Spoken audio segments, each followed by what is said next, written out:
کی قیمت صدقہ کرنا واجب ہے۔ اسی طرح احتیاط کے باوجود عورتوں کے نقاب کا کپڑا ان کے چہرے کو کچھ نہ کچھ لگ ہی جاتا ہے، لہذا دوران حج کچھ نہ کچھ صدقہ کرتے رہنا چاہیے تاکہ اس قسم کی کوتاہیوں کی تلافی ہوتی رہے۔ اگر کوئی کوتاہی نہ بھی ہو تو بھی حرم شریف میں صدقہ کرنے کا عظیم ثواب تو ملتا ہی رہے گا۔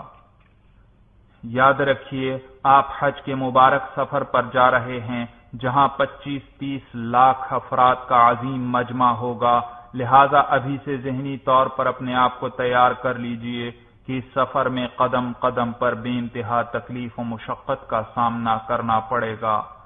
جب آپ اپنے آپ کو پہلے سے ہی ہر مشکل و مشقت کے لیے تیار رکھیں گے تو ہر تکلیف آسان معلوم ہوگی۔ بعض لوگ اس سفر کی مشکلات کی وجہ سے پریشانی میں مبتلا ہو کر بات بے بات دوسروں سے جھگڑتے رہتے ہیں۔ احرام کی حالت میں تو کسی سے جھگڑنا اور بھی برا ہے۔ آپ کے کسی ساتھی یا کسی عرب شخص سے آپ کو کوئی تکلیف بھی پہنچے تو عفو درگزر سے کام لیجئے۔ آپ اللہ جل جلالہ کے دربار جلال و جمال میں حاضری کے لیے روانہ ہو رہے ہیں، لہذا پورے سفر کے دوران اپنے ساتھیوں کا از حد خیال رکھیے اور اس نیت کے ساتھ سب کی زیادہ سے زیادہ خدمت کیجیے کہ یہ سب اللہ کے مہمان ہیں۔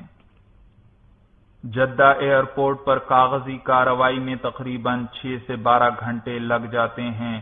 نیز یہاں سے فراغت کے بعد آپ کے معلم کا وکیل مکہ مکرمہ لے جانے کے لیے سواری کا انتظام کرے گا، اس میں بھی کبھی 1 دن یا 2 دن کی تاخیر ہو جاتی ہے۔ صبر و تحمل سے کام لیجئے اور ذکر و عبادت میں مشغول رہیے۔ سواری کا انتظام ہو جانے پر گاڑی آپ کو آپ کی رہائش کے لیے معین جگہ پر پہنچا دے گی۔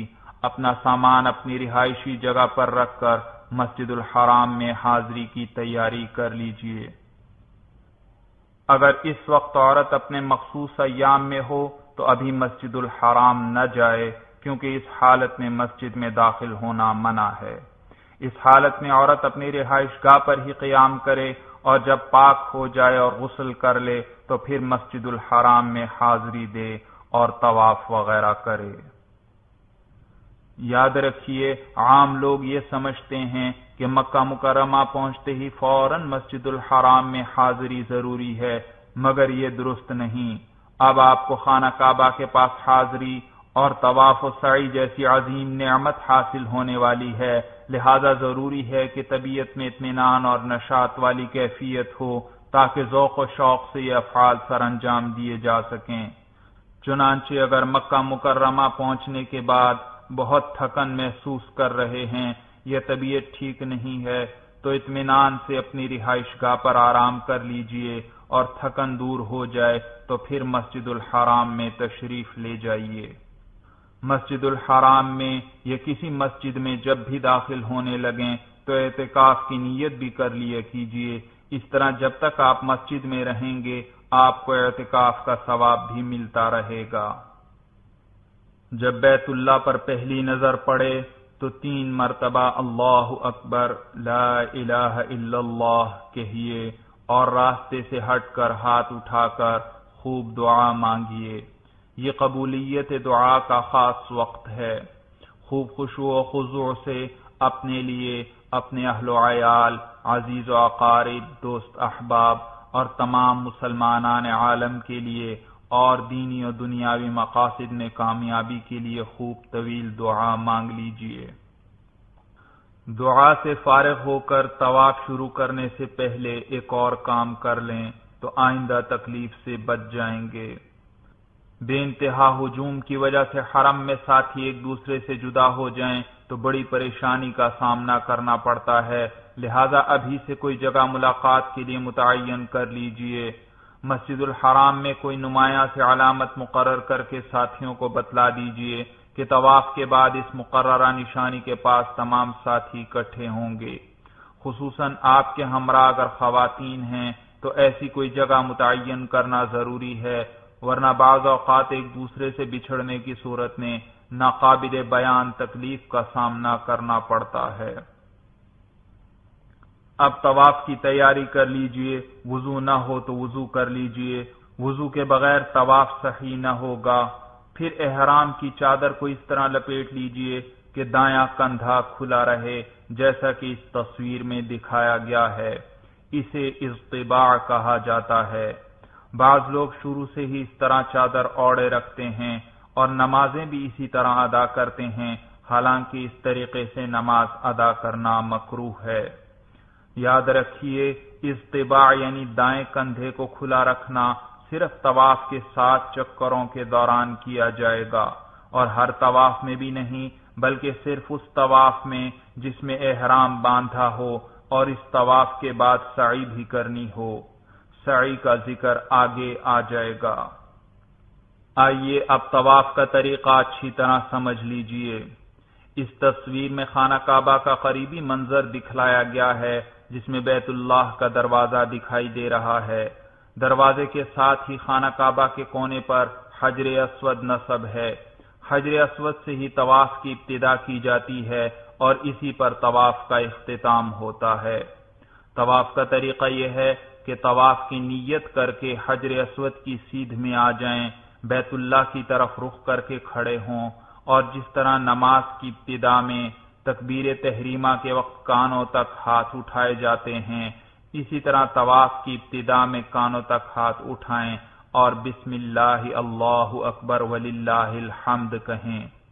اس کے بعد حجر اسود کا بوسہ لیا جاتا ہے اور پھر دروازے کی جانب چلتے ہوئے بیت اللہ کے گرد 7 چکر لگائے جاتے ہیں، اور ہر چکر کے اختتام پر حجر اسود کا اسی طرح بوسہ لیا جاتا ہے۔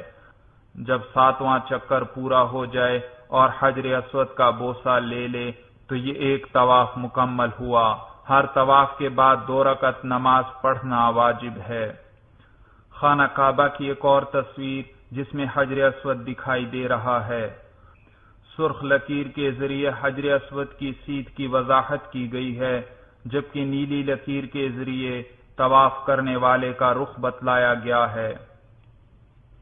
بے انتہا ہجوم کی وجہ سے حجر اسود تک پہنچنا چونکہ نہایت مشکل کام ہے، نیز اس سے دوسرے لوگوں کو بھی تکلیف ہوتی ہے، لہذا بہتر یہ ہے کہ دور سے ہی حجر اسود کی سیدھ میں کھڑے ہو کر دونوں ہاتھ اٹھا کر ہتھیلیوں کا رخ حجر اسود کی جانب کرتے ہوئے بسم اللہ اللہ اکبر وللہ الحمد کہہ کر پھر ہاتھوں کو چوم لیا جائے۔ پھر ہر چکر کے اختتام پر بھی اسی طرح بسم اللہ اللہ اکبر وللہ الحمد کہہ کر ہاتھوں کو چوما جائے۔ خلاصہ تفصیل یہ ہوا کہ طواف کے شروع میں 2 مرتبہ بسم اللہ اللہ اکبر وللہ الحمد کہا جائے گا۔ پہلے دونوں ہاتھ کانوں تک اٹھا کر بسم اللہ اللہ اکبر وللہ الحمد کہا جائے گا، اور پھر دونوں ہاتھ سینے کے لگ بھگ اٹھا کر بسم اللہ اللہ اکبر وللہ الحمد کہا جائے گا، اور پھر ان ہاتھوں کو بوسہ دیا جائے گا۔ جبکہ ہر چکر کے اختتام پر ایک ہی مرتبہ دونوں ہاتھوں کو سینے کے لگ بھگ اٹھا کر بسم اللہ اللہ اکبر وللہ الحمد کہا جائے گا، اور پھر ان ہاتھوں کو بوسہ دیا جائے گا۔ آج سے کئی سال پیشتر لوگوں کی سہولت کے لیے سعودی حکومت نے حجر اسود کے سامنے اس کی سیدھ میں زمین پر سنگ مرمر کی سیاہ پٹی بنائی تھی۔ اس پٹی سے ہی طواف کی ابتدا کی جاتی اور اسی پر طواف کا اختتام ہوتا تھا، جیسا کہ اس تصویر میں سنگ مرمر کی اس پٹی کو واضح طور پر دیکھا جا سکتا ہے، جبکہ تیر کا دوسرا نشان طواف کا رخ بتلا رہا ہے کہ طواف کرنے والا دروازے کی جانب اس رخ پر چلتے ہوئے بیت اللہ کے گرد چکر لگاتا ہے، یعنی دوران طواف بایاں کندھا خانہ کعبہ کی طرف رہتا ہے۔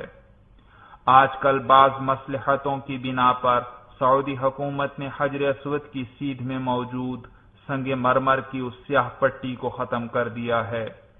البتہ حجر اسود کی سیدھ بتلانے کے لیے سامنے کے برآمدے پر سبز رنگ کی ایک لائٹ نصب ہے، جسے اس تصویر میں دیکھا جا سکتا ہے۔ برآمدے پر نصب سبز لائٹ کی ایک اور تصویر۔ حجر اسود کی سیدھ میں ہونے کے لیے اس سبز لائٹ سے رہنمائی حاصل کی جاتی ہے۔ حجر اسود کی سیدھ میں آپ اس وقت ہوں گے جب آپ حجر اسود اور اس سبز لائٹ کے درمیان میں پہنچ